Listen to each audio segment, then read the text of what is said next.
All right, so we are getting close to wrapping things up here.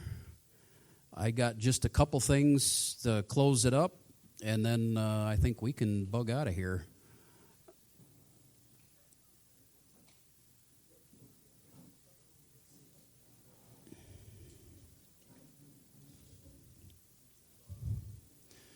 All right, so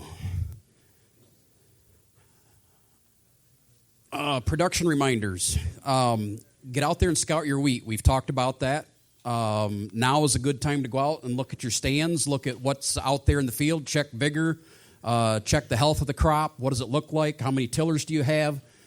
Because that information can help you prescribe what you do for fertility in the spring. Is it time to get out there and put your spring nitrogen on right now?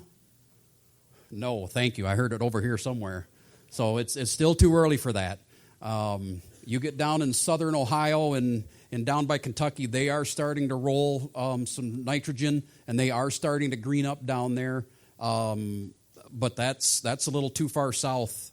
We're not ready for that just yet. In fields where you have maybe some poor wheat, which I have yet to see much of any poor wheat. Do any of you guys have any fields that look kind of poor? If you do, I would do some stand counts in them. And the goal is you want to have about 18 plants or more. And you're not counting tillers at this point because you're still developing tillers. So you got to count actual plants. That would be your target per foot of row on 7.5-inch row spacing. If you're 10 or less, you're going to be probably at about 75% yield potential. So if you have any poor wheat, get out there and take a look at it. And you want to be up in that 15 to 18 plants per foot of row to make sure that you're going to be at your 100% yield potential. I just wanted to make you aware there is free diagnostics. So if you have any problem fields, you think you have a nutrient deficiency or maybe a disease problem or something that you can't explain, the Michigan Wheat Program will pay for the diagnostics. They'll do soil analysis, tissue analysis. They screen for diseases. That's all done through the MSU Plant Diagnostic Lab. And the form for that, you can either just call the lab or you can go to the miwheat.org webpage. You can download that form and just submit the samples that way, and then you'll get the results. That helps me because then I don't always get the calls about what are the problem things that are going on in the field, so this is a way for me to kind of keep track of what are the diseases and things that are going on out there. Weed control. Rich mentioned fall application. We try to make fall application on our research trials when we can. That means you got to get planted early enough so that you can get at least 3 leaves out before you make your application in the fall. But generally, if you can control weeds in the fall, that will just improve your yield potential even more. Disease management is also important. Know what varieties you have planted out in the field. If they're susceptible to diseases, get out there and walk them. I was in the field of a field that was planted with 2 varieties last year. It had powdery mildew so bad from the knee down, your pant leg was kind of gray. Okay, and that was in the side that had the susceptible variety. On the other side, you could find a little powdery mildew, but it was nice and green, and it wasn't harming it in any way. So the only way you're going to know that is to get out there in the field, because just driving by, it looks a little bit yellow, and you're thinking, well, maybe I got a little nitrogen deficiency or something like that out there. Get out there and walk the field and pay attention to your diseases. And then from a high yield potential, what do you do to keep that bar high? The goal is you want to set the bar high and then keep it. So when you pick what variety you're going to plant, you've set the bar, and then all the management you do after that, in the weather that happens after that, just lowers that, right?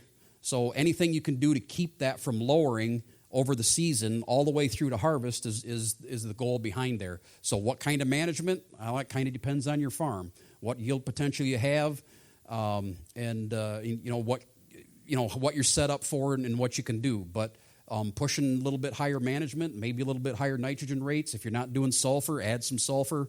And if you're not putting fungicides on, that might be something you want to consider, because I think you can make a little more money in the long run if you start throwing a little bit more money to manage it. But you got to get out there and watch it and pay attention to it. You can't just say, I'm going to put a little more nitrogen in a fungicide and expect to get higher yields. You got to do it right. So I keep getting this question, and I kind of answered that this morning because I think George asked me this question. Has wheat broken dormancy? The crown temperature has to have 50 hours above 48 degrees Fahrenheit. So we've had probably 50 hours in a row where the air temperature is above 48, but you've got to remember that crown is still below the soil surface, so you have that buffering effect. And so I pulled the 2-inch soil depths. On January 4th, we reached 40.2 degrees Fahrenheit for 4 hours on that day. And then on February 15th, we reached 40.1, and that was for 3 hours. So we have not broken dormancy yet in Michigan on our wheat. So, the question is, how's our overwintering capacity? Are we going to have winter kill and that kind of thing? Well, we'll see. We don't have a huge snow cover out there right now. Usually the winter kill comes in the form of rapid snow melt with rain followed by a cold period where ice is over, and then basically under the ice, any wheat encased in ice, a lot of it will winter kill. Mike? That's 50 hours continuous. So you got to pull hourly data off from the weather station, and you can go to enviroweather.msu.edu and find the weather station closest to you and look at the 2-inch depth soil temperature. And that'll be about the best proxy for what that crown temperature is that we have. If you use air temperature is measured at a meter above the surface level. That's going to be way different than what the crown temperature is in the soil right now. All right, reminders, CCA credits. There was a sheet at the sign-up desk out there, or the registration desk when you came in. If you need CCA credits, make sure you signed up for that or scanned the QR code. RUP credits, that information is out there on boards as well. When you registered, you gave us your RUP number. Some of you called to register, and sometimes on cell phones, if it comes and goes, we might not get the number written down correctly. So verify that your name and your number on that list is accurate before you leave, because that's the only way we can verify that you'll get your RUP credits for today. We submit that back to MDA or MDARD, and then they apply the credits to your account. At the registration desk out there was wheat staging guides and a disease guide as well. Both of those are kind of expensive publications, so please only take one per farm if you can. If you already have one, don't grab another one. But they're excellent at identifying the wheat stages and the disease. The pictures in the disease guide, well, if you have any disease problem, whatever, there's really good diagnostics in there. And it tells you also what to do. How do you control the disease? Is it genetic, and that kind of thing. And so make sure you take those. Those are available free to you. So with that, Jeff, I think I'll turn it back to you. Question over here first. Yeah, on the lighter side, every one of your presenters talked about ideal conditions. Could you get the weather guy back and tell us what day that's going to be this year? So the question is, well, how do we get ideal conditions? And we want to get the weather guy back here and find out when that's going to be. So I'm not sure. I think he's checked out for sure. So. All right, okay, Jeff. Let's give Dennis a big round of applause.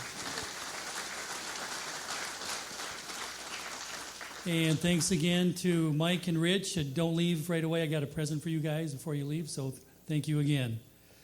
So to kind of wrap up here this afternoon, if you like Dennis's comments, just a reminder, and Jody talked about this earlier, that our 2024 annual meeting, which will feature both Dennis Pennington and Peter Johnson, or Wheat Pete from Ontario, Canada, the two of them together in one place at the Eagle Eye Conference Center in Bath, Michigan, Wednesday, February 21st, 2024.